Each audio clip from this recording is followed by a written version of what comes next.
Tá gravando? Tá, então, o que a gente está falando? Então,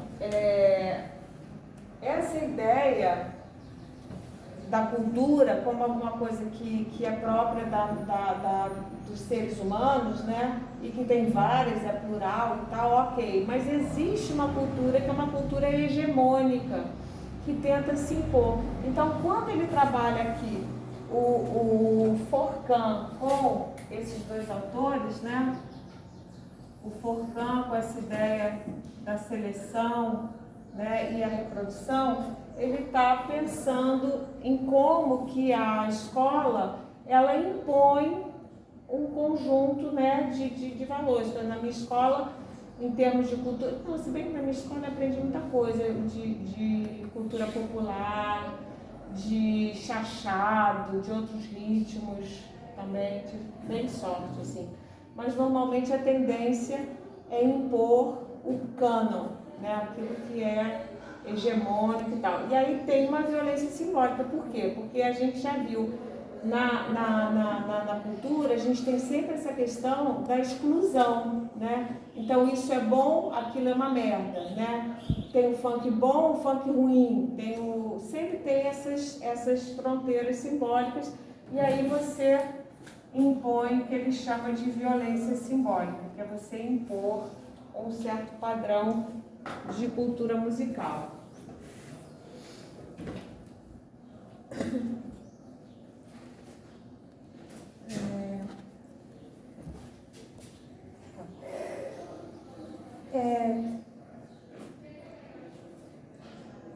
Ele trabalha também com Bernard Shaw, que é um autor que estuda a cultura a partir do ponto de vista do próprio sujeito.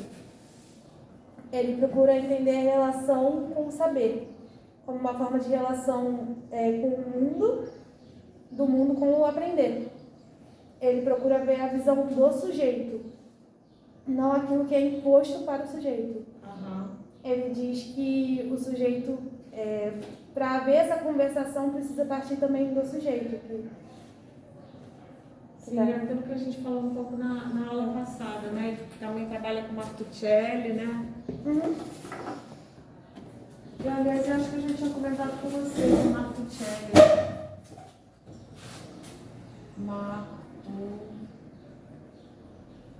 Martuchelli tem 2 Cs? 2 Cs, verdade. Martuchelli. Danilo, né? Uhum. Acho que é Danilo Martuchelli. Eu gostei, conheci ele até pessoalmente lá na Espanha. Deu uma palestra pra gente. Então, ele pensa essa interação do sujeito, né, que é um tema clássico na sociologia, que é a tensão entre indivíduo e sociedade. Isso é um negócio legal da gente pensar, né? Porque sempre existe uma pressão sobre o sujeito a aderir aos valores de uma sociedade, né? Mas o sujeito tem uma margem de manobra e tem uma certa autonomia também, não tem toda a autonomia, porque a gente está na vida social, a gente tem que aderir às regras da vida social, mas a gente tem alguma autonomia. E como é que essa relação é sempre um pouco tensa, essa relação, né?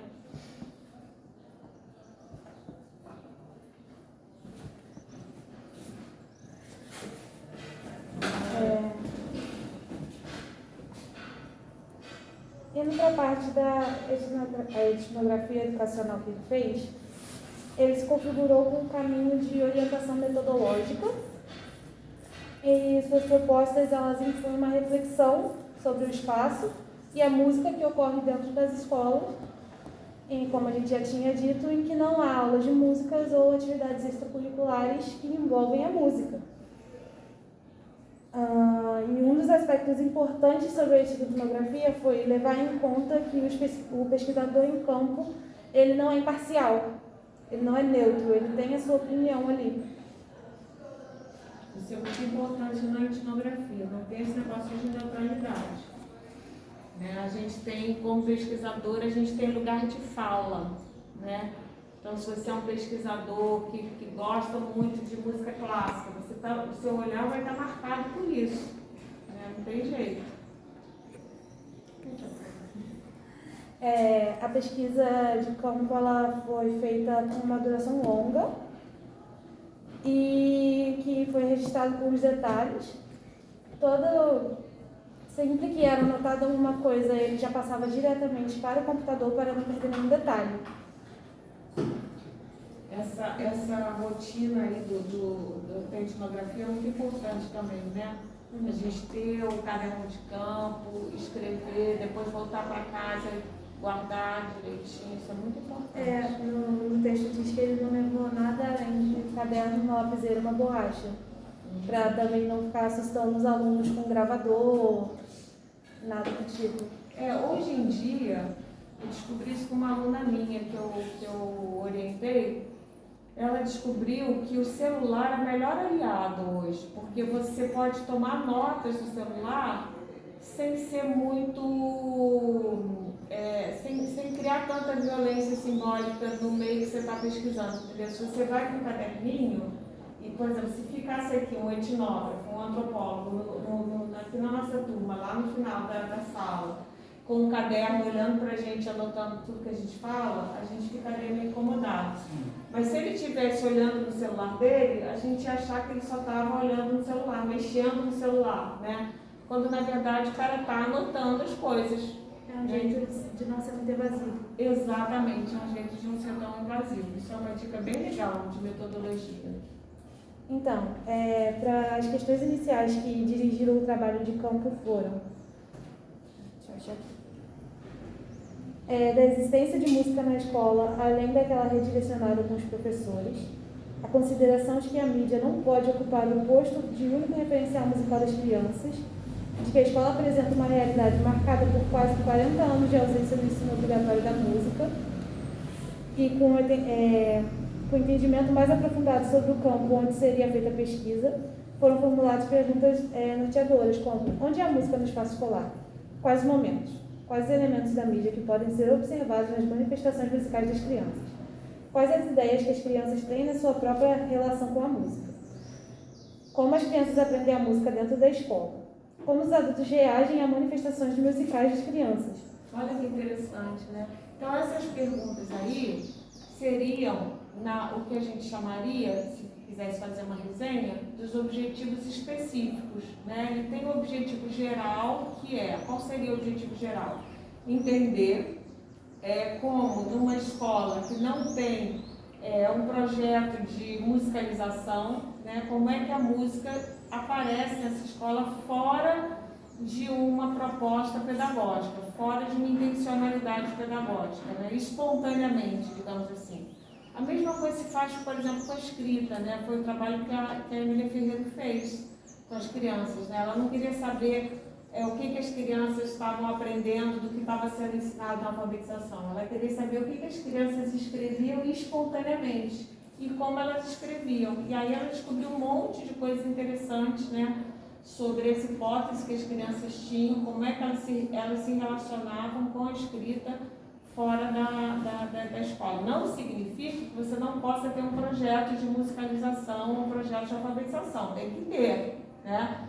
Porque a gente, aqui nessa tensão, a gente sabe que tem uma tensão entre pedagogia e antropologia, né? A pedagogia, ela é impositiva mesmo, ela é colonizadora e está certo de ser, entendeu? Eu acho que, por exemplo, você vai numa escola, toda uma comunidade que só escuta funk. Legal, você parte do funk, você não vai desconhecer aquela cultura, aquela riqueza cultural, que é uma riqueza cultural. Mas você tem obrigação, porque está numa instituição escolar, de ampliar isso, de mostrar para os caras outras formas de música, né? E como eu disse antes, ele fez essa etnografia em 2 escolas diferentes.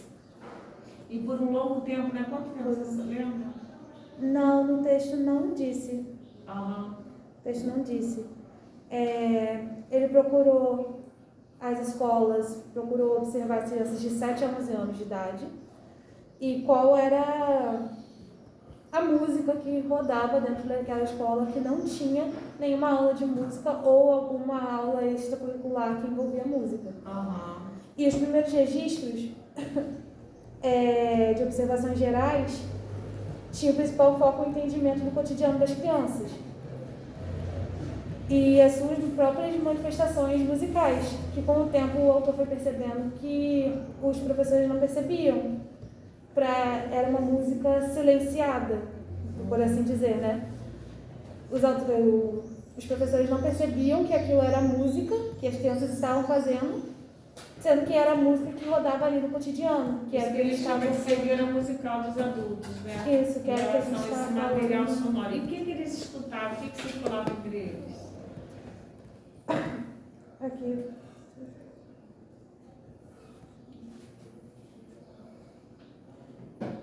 Porque criança faz um monte de música, né? Por exemplo, faz música até pra zoar, né? Tem musiquinha de zoar, não tem? Eles inventam muito. Tem muita paródia, né? De pegar uma música já existente e botar uma letra para sacanear alguém, para brincar, não sei o quê. Até mesmo reproduzir o que escuta em casa, né? O que a mãe está escutando. Ai, minha mãe gosta dessa música quando lava a louça. Aí a criança começa a cantar na sala de aula. Exatamente. Cantava lá. Nossa, meu filho, que é músico, né? Quando ele... Aliás, vocês ouviram o disco do meu filho? Vou ter para vocês. Tá no grupo, né? Quando ele começou a tocar, ele foi tocar numa roda, assim, num lugar lá no Rio, e aí tinha uns coroas, né, tocando, e ele sabia um monte de música antiga. Aí ele falou, nossa, mas você é tão novo, como é que você sabe essas músicas? Aí chegou em casa, pô, mãe, achei tão engraçado ele perguntar isso, que eu não sabia, assim, eu achava que eu sempre soube daquelas músicas, não me lembrava, e depois eu fiquei me lembrando assim, não, eu aprendi com a minha mãe, que eu cantava com a minha mãe, entendeu? Que é um negócio, você nem sabe de onde vem aquilo, né? Você escuta a voz e pensa, ué, todo mundo não sabe isso? Não veio já no meu chip de nascença? Mas não, né? Muito aprende com os pais. Eu mesmo, eu puxei muito do meu gosto pela música em si por conta da minha mãe. Minha mãe escuta de tudo. E também essas relações com os amigos faz muita diferença, porque eu tenho amigo que gosta de samba, eu tenho amigo que gosta de Ariana Grande, de Rosalia, de Anitta, e eu tenho meu gosto musical, eu gosto muito de MPB, e, tipo, quando a gente se reúne, sai, tipo, várias paradas, entende? Ontem, domingo, sábado, eu fui lá em Jacareí visitar umas amigas minhas. E a gente desceu e foi numa roda de samba que estava tendo lá num barzinho, muito legal. Aí eu sentei, bebendo uma cerveja, escutando pagode, né, um samba bem raiz, inclusive muito bom.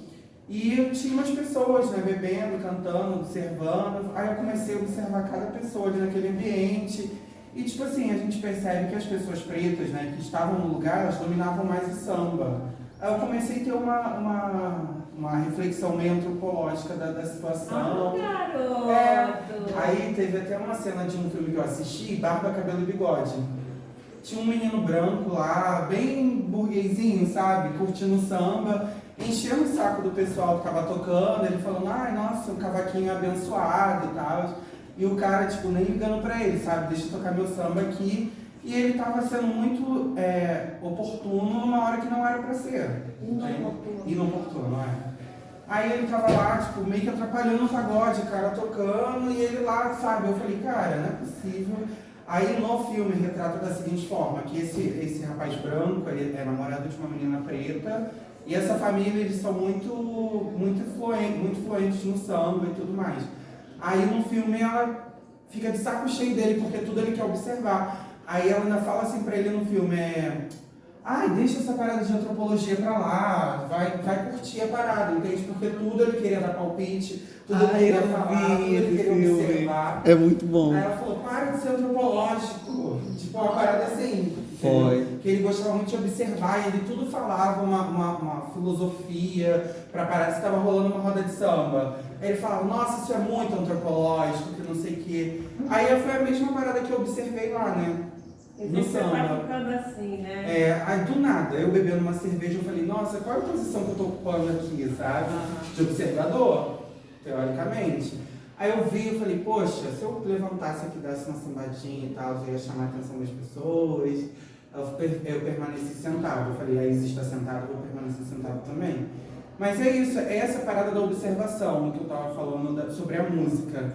A música no contexto cultural, ela vem muito da família, vem muito de onde você frequenta. Se você frequenta ambientes religiosos, logo você vai seguir a cultura musical do ambiente, Sim. teoricamente. A faculdade a gente observa muitas questões. Por exemplo, nós que somos da pedagogia, é mais fácil da gente escutar o quê? Música que está no convívio das crianças, entende? Isso vai formando um paladar musical da gente. Tem um outro termo que eu gostaria de usar, mas eu não vou Como a lembrar. plateia. Vai meio que incutindo no seu dia a dia, sabe? Vai plantando E esse vocês gosto vão muito a musical. show, concerto, assim? Então, eu vou por outras condições, Mas né? tem coisa pública, né? Professora, não aqui em Rio, né? Gratuita. Não? No Rio de Janeiro eu já fui em show de graça, eu fui num evento chamado Black Boom, que era tipo um rolê preto, sabe? Geral, eu tive a oportunidade de conhecer várias pessoas legais. A Maria, o Lázaro Ramos, a Thaís Araújo, a Maju, o Coutinho. E tipo, teve outras atrações também que cantaram, a Flora Matos, Tássia Reis, que são o pessoal que eu gosto, sabe? Que estão nesse convívio da música preta e tudo mais. Aí fala sobre o soul black, né? O rap, o trap, mais de pessoas pretas.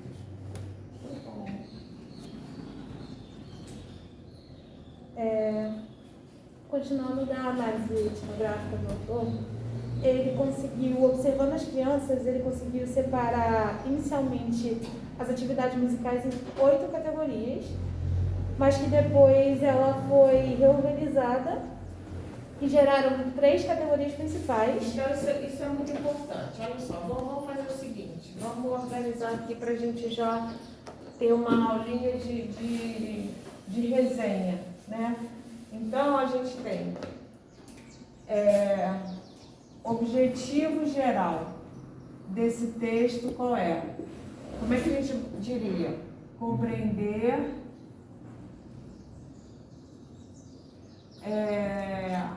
a atividade, estou inventando aqui, né? Musical entre crianças de quantos anos, hein? De 7 a 11. De 7 a 11 anos, em 2 escolas que não têm ensino de música, não é isso? Esse é o objetivo geral. Então, olha só que legal. Ó, isso aí dá uma linha. Objetivo geral. Objetivos específicos. Seriam aquelas perguntas, né? Fala aí pra mim, vai. Como é que era? Não precisa falar, fala só algumas. Entender o que. Como é que era? O que as crianças. Como ocorre a música, como as crianças. Aí sempre a gente vai escrever compreender como a música aparece na escola, né? A relação das crianças com a música. Aí, bom, compreender a relação. Tinha outras coisas que eram diferentes. O que era? Como o adulto vê, Isso, bem legal. como os adultos reagem a manifestações musicais das crianças. Como os adultos reagem às manifestações musicais das crianças. Por exemplo, quando eu era pequena, eu tinha uma onda de inventar música. Aí eu tinha uma flautinha, aí eu ficava inventando música, eu achava que eu podia ser assim, eu não achava diferença nenhuma, eu achava que qualquer um podia criar assim, músicas incríveis, sabe? Aí eu lembro que uma vez eu falei, pai, eu fiz uma música, você quer ouvir? Ele disse, quero, não tinha muita paciência não. Aí eu senti assim, mas você tá com vergonha, eu fiquei de costas pra ele tocando. Aí ele falou, porra, essa porra não acaba nunca, que saco! Não sei o que, cortou meu barato, assim como musicista, né? Achava que eu podia fazer música. Eu fiquei horas ali viajando e tal, e ficava brincando com a flauta, né? Pra mim era fazer música aquilo, né? E ele achou que foi muito chato. Enfim. Então, aqui a gente tem o objetivo geral, objetivos específicos. Ele foi para campo, tá? Então, metodologia. Observação. Etnografia, né? Etnografia. Ele fez entrevista? Acho que não, né? Não. Só, então, observação. Participante. Muito bem. Observação participante. Né? Em 2 escolas. Sei lá quantas turmas, né? Foram umas 7 turmas. 7 turmas. Aí você tem que completar tudo, falar tudinho, né?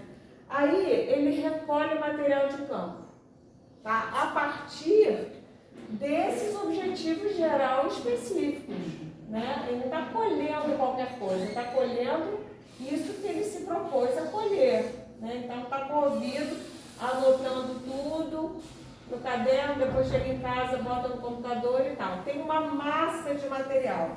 Então tem aqui, olha, material empírico. Isso aqui tudo, essa observação metodológica gerou material empírico. Aí o que ele vai ter que fazer? Vai ter que organizar. Essa é uma tarefa muito trabalhosa, tá? Em categorias. Categorias de análise. Tá? A análise é um processo de separação, tá? Por exemplo, o que a Cinderela faz quando a madrasta manda ela separar os grãos das cinzas. Vocês não lembram dessa história? Não lembram que ela queria ir para o baile? Não lembram dessa história, gente? Se não tiver infância. Eu acho que a de agora é um pouco diferente a versão. Ah, é? Bom, a original é assim, ela queria ir para a festa, né? E aí a madrasta falou, o quê? Você tão suja, vai para a festa? Então tudo bem, mas só depois que você pegar todo o milho que eu joguei nas cinzas, né? Então ela joga tudo nas cinzas, o milho, e ela tinha que catar aquilo. Esse catar, o separar o joio do trigo, é a análise que a gente faz. Isso é análise, é um processo de análise. Síntese é justamente o contrário, né? Então, análise, você vê, isso é trigo, isso é cinza, isso é pedra, isso é tal, isso é tal. Está tudo misturado, então ele pegou o material empírico, estava tudo misturado, e ele teve que criar categorias para separar em grupinhos as coisas, né? Então, é como quando a gente arruma o nosso armário, né? A gente tem nosso armário, a gente separa blusas para sair, shortinho para ficar em casa, roupinha para sair com o namorado, roupinha não sei o que lá, calcinha sexy. Tem tudo isso, não tem essas categorias de roupa? A gente separa as nossas roupas em grupinhos. Esses grupinhos a gente chama de categorias de análise, tá? Então, ele no começo, ele criou quantas categorias? 9, né? Eram 12, que depois dividiram para 3 principais. Ótimo. Então, eram 12 categorias e viraram 3. Se você tem, imagina, se você vai arrumar o seu armário e você tem 20 categorias para calcinhas, por exemplo, significa o quê? Que cada categoria, isso não é uma categoria, é uma categoria que só tem um. Entendeu? O sutiã de rendinha rosa que a minha mãe me deu. Pronto, só ele. Não tem mais nenhum outro. Entendeu? Então eu tenho que criar a categoria, ela só é a categoria se ela abrange um grupo um pouquinho maior, né? E aí como é que a gente vai... Foram 8. Oi? Foram 8. 8? Eram 8 categorias. Tá, mas ele já mandou bem, de 8 para 3 mandou muito bem, né? Então a ideia é a gente tentar diminuir as categorias mesmo. E quais foram as categorias que ele chegou? Expressões musicais individuais. Então ele dividiu todo o material dele em expressões musicais individuais, né? Então de repente ele observou lá o menino assoviando. por exemplo, a gente assovia, né? A gente anda pela rua assoviando. Eu cantava bem mais, agora eu falo bem menos. O que mais? Expressões musicais coletivas. Coletivas. Aquela batucada que o pessoal faz na mesa antes do professor chegar, né?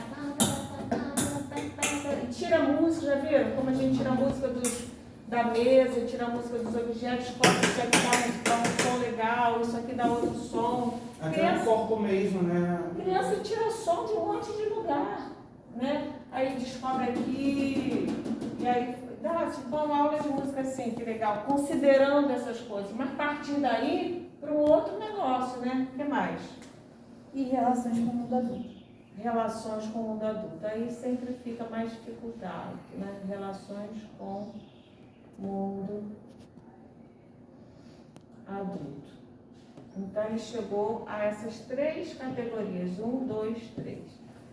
Então, quando vocês forem responder essa questão, vocês têm que ter esse mapa do texto na cabeça. E todo texto que vocês forem ler, se ele for uma pesquisa, né, você tem que reconhecer essas coisas aqui. E ainda tem que reconhecer uma outra coisa que é justificativa, né? Por que você está estudando isso? Justificativa. Nesse caso, por quê? Porque existe uma lei, né, que impõe, né, porque ele reconhece aqueles autores ali, Forcan, Bourdieu e Martuchelli, por exemplo, tá? Então, por causa daquelas coisas todas, é que ele é capaz de fazer essa pergunta, por causa desses autores, porque se ele não tivesse instruído, né, se ele não tivesse preparado teoricamente para observar, ele ia fazer como a maioria dos pedagogos fazem. Temos que botar música aqui, vamos fazer um muralzinho sobre as notas musicais. É o que o pedagogo normalmente vai fazer. Ele não vai pensar em saber o que as crianças estão fazendo com a música. Foi o que o professor estava falando, né? O Torquato, sobre a espiral. Tem coisas que a criança quer aprender. A criança leva para a sala, por exemplo, nós estamos aqui reunidos tendo aula e entra um passarinho para dentro da sala de aula. O que nós poderíamos trabalhar a partir do que a criança observou? Entendeu? Nós podemos cantar a música do passarinho e ver até onde as crianças podem ir para essa espiral ir crescendo, entendeu? Mas se, por exemplo, cantamos a musiquinha do passarinho, aprendemos o que a escrita, né, passarinho, e a figura passarinho, e a criança não quer aprender mais. Entende? Eu acho que é basicamente isso, né? De chegar próximo. Não sei se eu concordo tanto assim com o Torquato, não, porque eu acho que a gente tem que aproveitar coisas que acontecem no dia a dia. Mas eu sou contra uma pedagogia muito espontaneísta. A gente tem que ter um roteiro, entendeu? Então, mas isso é o que ele falou, da pedagogia de projeto. Exato. Nós podemos criar um projeto. Por exemplo, vamos trabalhar a letra P, passarinho, onde o passarinho dorme. Mas aí, o projeto, aí no caso, o projeto, assim, teoria do projeto é um troço complexo e normalmente é mal interpretada, né? Normalmente nas escolas o projeto é imposto pela direção da escola, normalmente até pela Secretaria de Educação, que propõe o projeto. Isso é uma coisa totalmente deturpada da ideia original do projeto. A ideia original do projeto é aquilo ser uma construção com os próprios alunos, mas muito dificilmente as pessoas fazem isso. E projeto assim em escola, principalmente em escola pública, só trabalha em data comemorativa. Pois é. Eu acho isso muito errôneo, sabe, da parte da educação, porque se é um projeto, o professor tem que ter essa liberdade de criar um projeto. O professor, coitado, a gente está estudando na disciplina da noite, né? Que condições que ele tem de criar esse projeto? Quase nenhuma. Então é melhor até ter um livro didático e para ajudar o professor que não tem tempo para ficar bolando coisa, né? Infelizmente não tem. Então, esse estudo é importante. Isso é um exemplo de como a antropologia ajuda a gente, ajuda a educação até na implementação de políticas públicas, entendeu? Porque existe a lei que obriga, ok, Mas aí você vai lá sem saber nada do que as crianças escutam de música e impõe ali o negócio. Não, é legal você saber, você fazer um estudo, aquele exemplo que eu dei para vocês do uso da camisinha, né? Então você pode bolar um projeto para tem que convencer todo mundo a usar camisinha. Mas antes disso, você tem que entender por que as pessoas não usam camisinha, né? E quem é que faz isso? O antropólogo, né? Entender quais são as razões, qual é a lógica cultural, né? A cultura sexual que as pessoas têm que faz com que elas rejeitem a camisinha, porque elas têm suas razões culturais para rejeitarem a camisinha. Só que a gente, como antropólogo, está interessado em entender o outro nos seus próprios termos. Não uso camisinha porque eu gosto, é natural, porque aquilo tira meu tesão, porque eu tenho medo, porque meu pau tem que ficar duro, tem que ter, sei lá, o que o cara vai dizer. Você tem que escutar, né? E o pedagogo vai fazer o quê? Eles não usam, vamos respeitar. Não, o pedagogo não respeita nada, não. O pedagogo vai lá e vai colar um projeto, porque todo mundo tem que usar camisinha mesmo, né? Mas a gente pode desenvolver esse projeto, que é uma violência simbólica, e convencer o cara que não usa camisinha, que não usou a vida inteira e tal, a usar, né?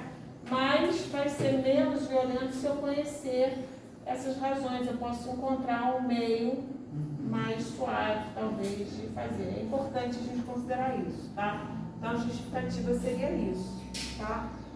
Muito bem, e aí, o que ele descobriu? E, além dessas 3 separações, né, que teve, as 3 categorias principais, também tiveram 12 subcategorias, que foram vinhetas musicais, sons, melodias, ritmos e percepção do universo sonoro em expressões musicais individuais, expressões musicais durante as aulas, expressões musicais durante jogos e diálogo musical e aprendizagem musical entre crianças em expressões musicais coletivas, e música e mídia, reação dos adultos à música das crianças na relação com os adultos. Então, além dessas 3 categorias principais, tiveram essas subdivisões. Em todas as categorias. Tem a categoria calcinha para namorar, mas dentro dessa tem aquela calcinha para aquela festinha, para namorar em dias comemorativos. Tem. Vai dizer que vocês não têm. Excelente calcinha. E aí, em todas as categorias, foram encontradas manifestações musicais que apresentavam elementos essenciais para a proposta da educação musical. E cada categoria reuniu um conjunto de exemplos que foram devidamente detalhados e contrapostos à teoria do campo da sociologia e da educação musical.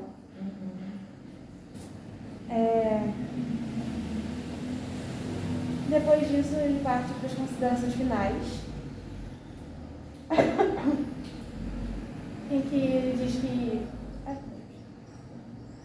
que a pesquisa teve como propósito demonstrar que a etnografia é uma forma privilegiada de estudar o cotidiano escolar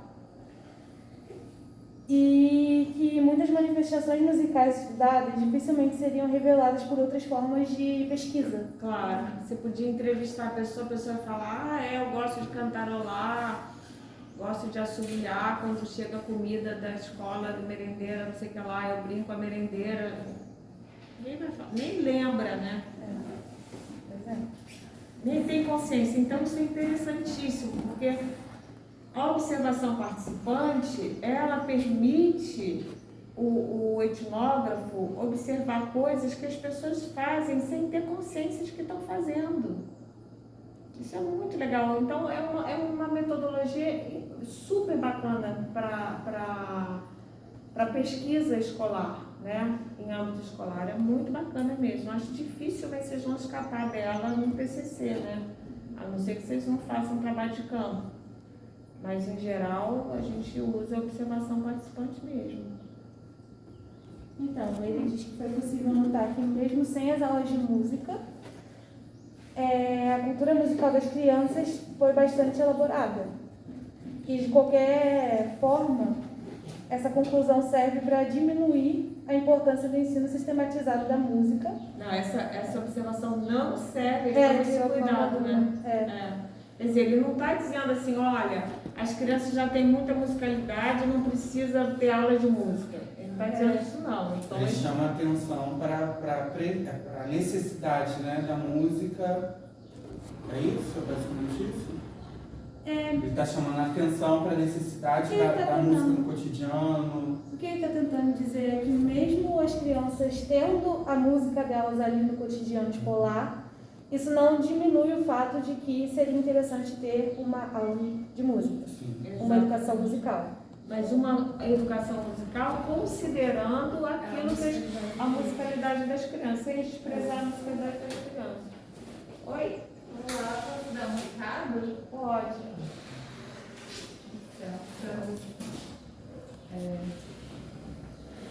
Vamos parar um pouquinho?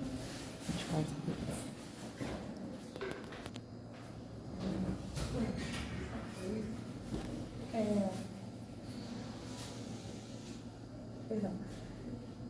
Ele diz que o inevitável processo da didatização das músicas decorrentes da lei de 1769 nos coloca em uma posição de cautela em relação à escolha dos conteúdos musicais e as metodologias de ensino. Então, essa reflexão dele é muito interessante, né? Porque ele não está dizendo, ele não é contra a imposição da lei, né? Ele não é também a favor de um espontaneísmo, que a gente pode ter isso, por exemplo, na alfabetização também. Não precisa alfabetizar porque as crianças elas mesmas vão se alfabetizar. Não, gente, aí a gente fecha a escola, né? Essa ideia de que a escola tem que abrir suas portas e trazer tudo que é de popular para dentro. E se a gente traz a rua para dentro da escola, a escola vira rua e aí qual a função da escola, né?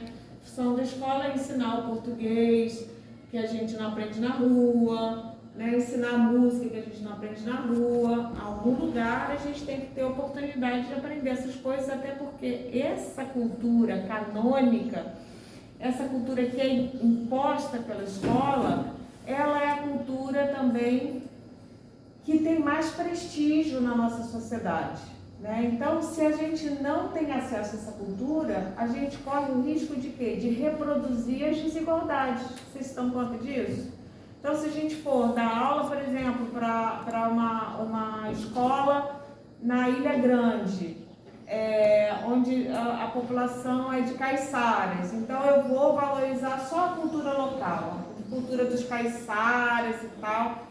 É uma sacanagem fazer isso, né? Porque justamente os caiçaras querem ampliar aquele círculo cultural deles. Eles têm direito constitucional de ampliar o repertório cultural deles, né? Mas outra coisa é você ignorar que a pessoa tem já uma educação cultural, né? E que às vezes numa sala de aula você pode ter crianças que têm uma formação cultural muito grande, né? Vai que o cara mora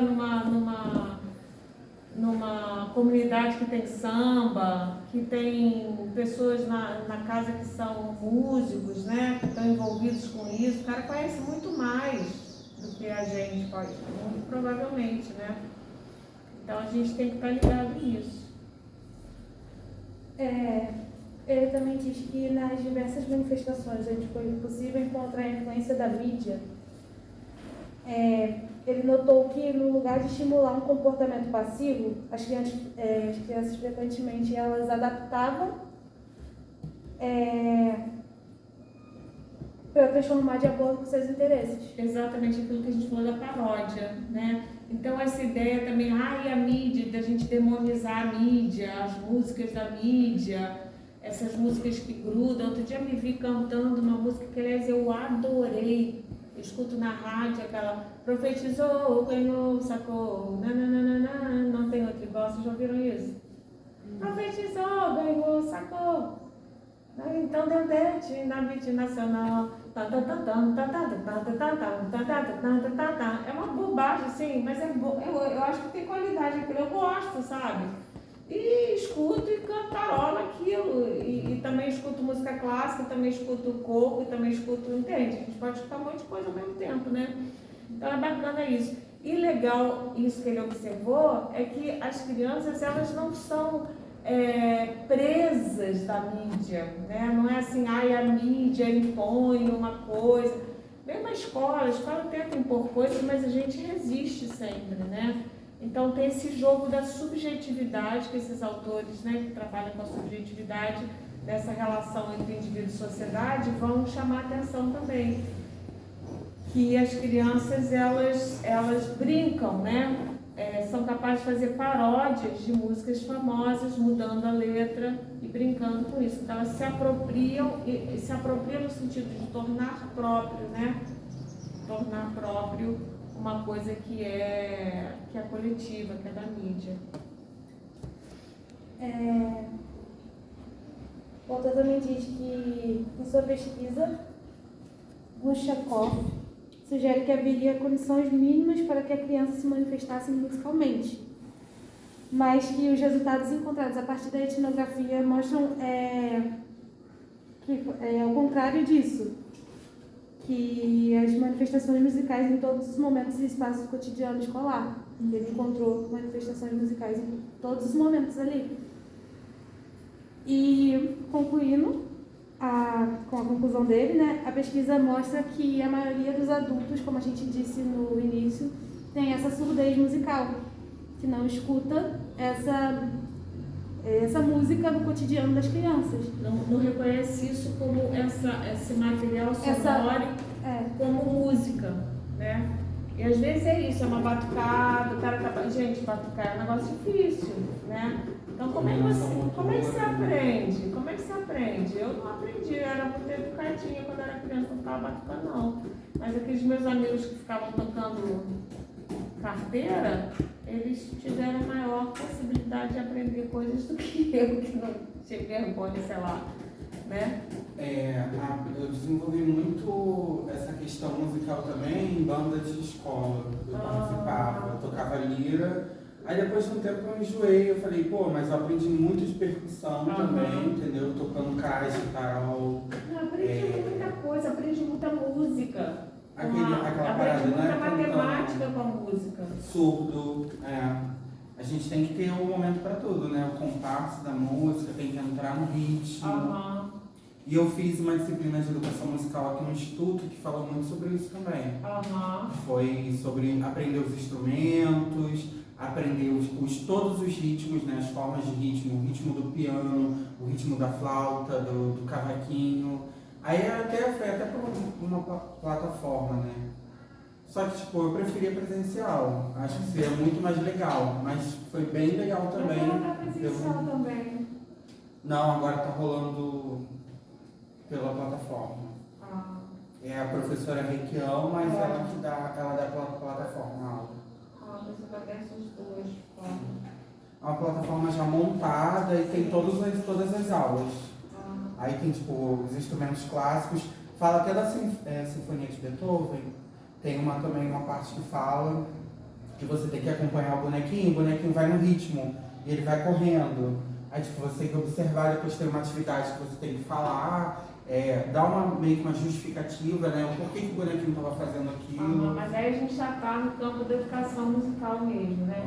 Vamos tentar lembrar, a Cláudia falou, né? Ele só diz também que, por outro lado, nos dá a esperança de saber que há um belíssimo universo musical a ser descoberto dentro da escola. Muito bom. Muito bom, Ana Clara. Agora vamos lembrar aqui dessa coisa da música, da gente, como é que foram as nossas primeiras experiências com música fora de qualquer orientação pedagógica? Vamos tentar lembrar isso? O que vocês lembram? Primeira coisa de música, assim. Gente, até um bebê, né? O bebê que fica... é música também, né? Cara, a gente faz música desde sempre. Eu me lembro, lá na minha casa tinha David só rindo aí atrás do cameraman. Eu me lembro que tinha uma história que meu pai contava que a minha irmã tinha pegado uns elásticos e colocado nos puxadores de um gaveteiro que tinha, assim, e ficava tocando. E ele achava aquilo genial. Disse, nossa, olha que inteligente a minha filha. Não fui eu não, foi minha irmã. Que estava fazendo música ali com elástico, né? Experimentando as coisas. Enfim, a gente tira a som das coisas, né? Vocês conhecem um cara chamado Hermeto Pascoal? Então a gente vai ver hoje Hermeto Pascoal. Vamos procurar aí. Esse cara, ele... Bom, antes de falar do Hermeto Pascoal, que tira música de chaleira, de rio, de brinquedo, é um barato total, assim. Se eu fosse trabalhar com música com criança, eu trabalharia com o Hermeto Pascoal tranquilamente. Já vi um monte de show dele, é bárbaro. Teve o último show que eu assisti dele, ele levou uma piscina pro show e ficou mergulhando uns troços assim, uns tubos para fazer barulho. Ele vai tirando som de tudo, né? É muito bacana. Mas vamos pensar aqui na questão. Olha lá. Em seu artigo, Romanelli chama atenção para o que chama, olha só, olha, revisão de texto. O que vocês acharam disso aqui, ó? Tem um termo técnico que se fala. Não sei o termo técnico, mas repetiu, né? Não é falta de concordância, não. Não. Quando você repete a mesma coisa. Tem um termo, não sei. Mas vamos, o que a gente podia... Na ponta da minha língua. Então a gente tem que arrumar uma solução aí, mas tudo bem. Pleonasmo? Não sei. Não, pleonasmo acho que não. Quando você repete pleonasmo, não sei. várias vezes na mesma frase. Não sei. Então, era aquilo que ele chama de cegueira musical, que a gente já aprendeu muito bem o que é isso, pela apresentação da Ana Clara, que foi muito boa, não foi? Todo mundo entendeu o que é cegueira musical dos adultos, né? A dificuldade que os adultos têm de compreender o material sonoro produzido pelas crianças, por exemplo, isso aqui, ó.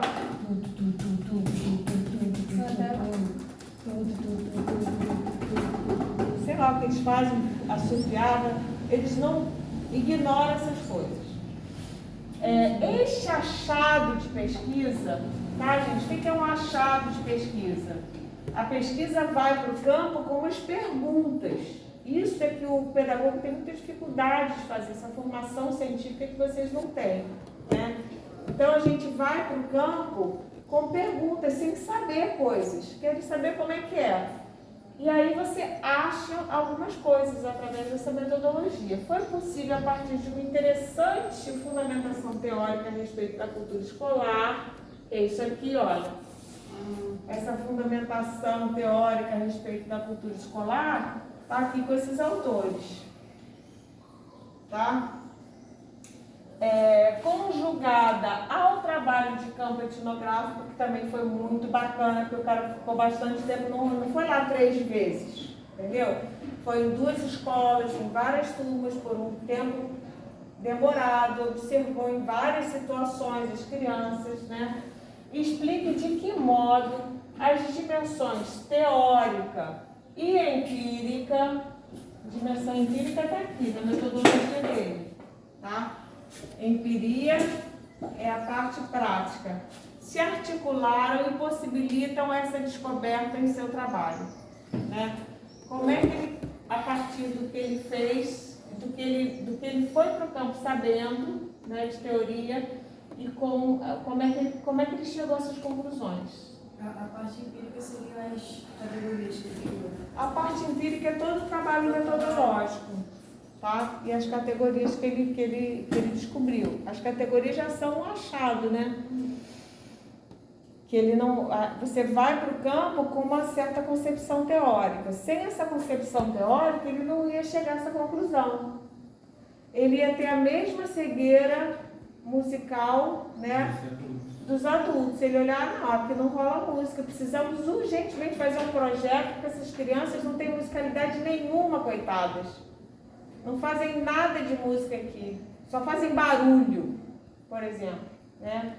mas como ele tinha essa percepção de que o cânon não é tudo, né? Que o cânon é um extrato da cultura, ele tinha essa formação teórica, ele foi capaz de olhar para o que estava fora do cânon. Né? Ele estava interessado justamente, por exemplo, eu fazendo pesquisa sobre leitura, isso também sempre me interessou muito. Você, por exemplo, você vai fazer uma entrevista com as pessoas numa escola, formação de professores, os professores, né? O que vocês leem? Você gosta de ler? Aí a pessoa vai dizer, nossa, adoro ler, ler é muito importante. O que você gosta de ler? Ah, eu gosto de ler, ai, não sei, agora não estou me lembrando, gosto de ler, Machado de Assis, aí fala tudo que acha que é o certo falar, entendeu? Mas isso não estava me interessando, então eu fiz pesquisas sobre o que as pessoas leem fora das orientações pedagógicas, né? Porque o que vocês já se deram conta disso? O que vocês leem fora do que mandam vocês lerem? A vida inteira. Todo mundo aqui lê Twitter, né? Pouquíssimo. Pensa só. Praticamente tudo que vocês leram foi mandado pela escola. Então, assim, a gente saber o que as pessoas leem espontaneamente é muito interessante. Por quê? Porque as pesquisas demonstram sobre a leitura no Brasil que quando as pessoas saem da escola, os brasileiros simplesmente deixam de ler, porque acaba essa orientação pedagógica e ele para de ler totalmente. Então, quando a gente fala em formação musical, a gente tem o mesmo problema. O que a gente quer? A gente quer que a pessoa seja capaz de ter uma autonomia musical, ou seja, seja capaz de criar um espaço na sua vida para escutar música, seja capaz de criar, de ter categorias de como escolher a música que vai ouvir, porque na internet tem tudo, né? Como é que você escolhe o que você gosta, qual a plataforma? Aliás, estou precisando de dica para ouvir coisas baratas, vocês não tem, não? Spotify tem que pagar, né, gente? Ou então é um inferno ficar escutando ele, muita sacanagem, ficou toda hora vendendo o programa deles. Anúncio, né? Anúncio, muito chato. Onde é que vocês escutam música barato, de graça? Eu escuto no Spotify. Depois não tem dinheiro pra Eu comprar pago, um negócio o assim. plano lá. Não, professora, eu não pago não. Sai R$10. Mas é que vocês são universitários, eu não sou, né? Mas às vezes, tipo assim, a gente tem contrato, sei lá, do Play, eles disponibilizam a Deezer. Exato. Não tem também não. Mas tem assim. Eu Deezer tenho. também. Tem uma opção baratinha, eu acho que é R$12. Mas tudo tem que pagar, gente. Ou Antigamente eu YouTube. escutava no Google Música, né? Que era muito bom, era de graça, era só baixar. Exato, era ótimo. Botar na Mas vida. tiraram. Viu tanto tipo de views diferentes no Agora tem que celular? pagar. Mas enfim, olha só, o que a gente está falando aqui. Isso, em termos de formação musical, é muito importante, né? Assim, por exemplo, como na disciplina de leitura e formação e produção de texto, uma coisa que eu pretendo fazer é isso. Onde é que a gente acha os textos, né? Onde é que a gente baixa a literatura de graça? Isso é importante, porque é só com alguém que faz que a gente vai aprender, né? Então a gente tem que ir aprendendo essas coisas. Mas por que eu estava falando isso? É isso, todo mundo entendeu? Tá tranquilo? Fala. Não é mais uma explicativa, não? Eu também. Pergunta, faz dúvida. Não, mas eu acho que já deu para entender mais ou menos o que a questão pediu, né? É para fazer essa relação da Teoria. A da pergunta é... metodologia. É para unir os dois, né? A metodologia. Não, a pergunta é exatamente, explique de que modo as dimensões teórica e empírica se articularam para possibilitar a descoberta, essa descoberta de que os adultos têm cegueira musical. Por que essas duas coisas, qual foi a contribuição teórica e qual foi a contribuição empírica para ele chegar Pra a essa descobrir. conclusão? Entendeu? É o que Anota está aí, escrito anota aí. aí. Literalmente é o que está escrito aí, tá? Então a gente tem que tomar muito cuidado com isso, que o... Como é que é o nome do autor, meu Deus do céu? Italiano, não. Que fala Gente, como é que eu esqueci o nome dele? Bom, tá bom. Que ele fala da superinterpretação. O que é superinterpretação? Você vai começar a ler um texto, você já acha que ele vai dizer, entendeu? Ele está dizendo que as crianças também têm a sua cultura, que as crianças também têm a sua bagagem, então a gente tem que aproveitar a bagagem do aluno. Ele não está dizendo nada disso. Isso é abobrinha.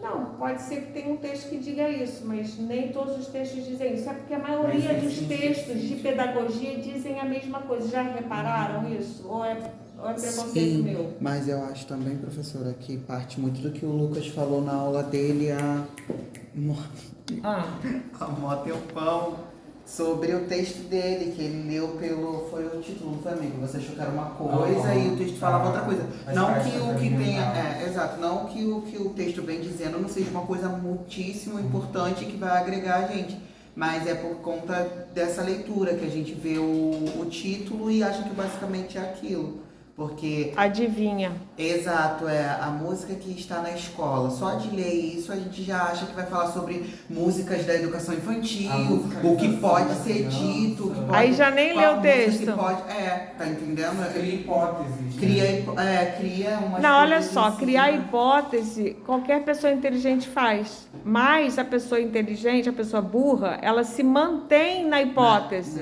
entendeu? Apesar das evidências. Que não era aquilo. Exatamente. Que olha só, sobre isso, sobre não. pessoas, a questão do método científico.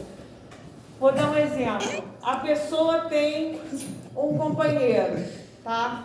Aí, hipótese, assim que eu entendo Piaget, vou apresentar para vocês Piaget na versão André Pavão. Aí a mulher tem um companheiro, tá? Ela tem a hipótese de que o companheiro é super fiel, trabalha, é dedicado, é fiel, entendeu? É um amor de pessoa.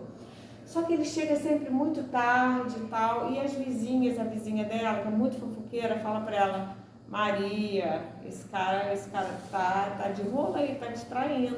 De jeito nenhum. Aí ela fala: Maria, você não tá reparando? Olha só, ele chega com cheiro de perfume, de mulher. Sabe, tipo assim, como é que você explica isso? Como é que você sustenta aquela hipótese com um contra-exemplo desse? Porque fica difícil você acomodar uma hipótese com uma coisa que é completamente contra ela, que nega a hipótese, né? Aí o que a mulher fala? A pessoa burra, ela faz isso. A gente faz isso quando a gente é burro em várias coisas, né? Eu sou. Aí a gente defende aquilo, aí fala assim: não, ele tá com cheiro de perfume porque no trabalho dele, a chefe dele usa um perfume muito forte. É por isso, tá? Tudo bem. Aí no outro dia ele aparece com um batom na roupa. Ela fala: amiga, pelo amor de Deus, sabe, não dá mais para você sustentar essa hipótese. O cara tá com batom. Não, que a chefe dele tem o maior carinho, trata ele como se fosse filho e dá beijinho nele. Ele já me explicou tudo. Quer dizer, entendeu? A pessoa vai dando um jeitinho de continuar. É o que vocês fazem com o texto, igual mulher enganada, entendeu? É verdade, gente. Tô falando, vocês fazem a mesma coisa. Não, no fundo ele tá falando isso sim. Tá falando que tem que respeitar o aluno. Não tá dizendo nada disso. Não tá dizendo nada disso. É a falta da interpretação. É o que aconteceu, foi o que o David falou. Eu li o texto, práticas alimentares no contexto escolar. Eu entendi o quê? O texto vai falar da criança que não come, que não sei o que, da criança mais pobrinha. O texto fala sobre isso, sim. Mas o enfoque principal do texto era outro. Era como essa alimentação era dada no contexto escolar, de que prática, como era feito, não sei o que. Quais eram as relações dessa alimentação com as crianças da escola, os funcionários. Como é que a alimentação produzia cultura e identidade. Também. Exato. E para ele chegar nesse ponto, ele teve que ler e reler. Entendeu? Mas vocês são muito pouco exigidos, porque normalmente o que acontece na pedagogia? Esse basicão assim, normalmente vocês se viram com isso em tudo quanto é disciplina. Vai, não fala a verdade pra mim, não é verdade? Ok. Vocês não se viram falando assim, esse pedagogia aí de terceira categoria não consegue tirar nota boa em tudo quanto é disciplina aí? Não, professora. Fala Mas sério. às vezes eu acho chato, assim, porque tem alguns trabalhos que a gente fala muito sobre o desenvolvimento da criança. Aí parece que a gente fala A mesma coisa em todas as. disciplinas. Exato. Muito ruim isso, né? É horrível. Bom, enfim, agora eu vou falar pra vocês do Hermeto Pascoal. Cara, curtam esse cara, procurem. A gente vai. Para de gravar agora, né? Pode parar? A gente vai.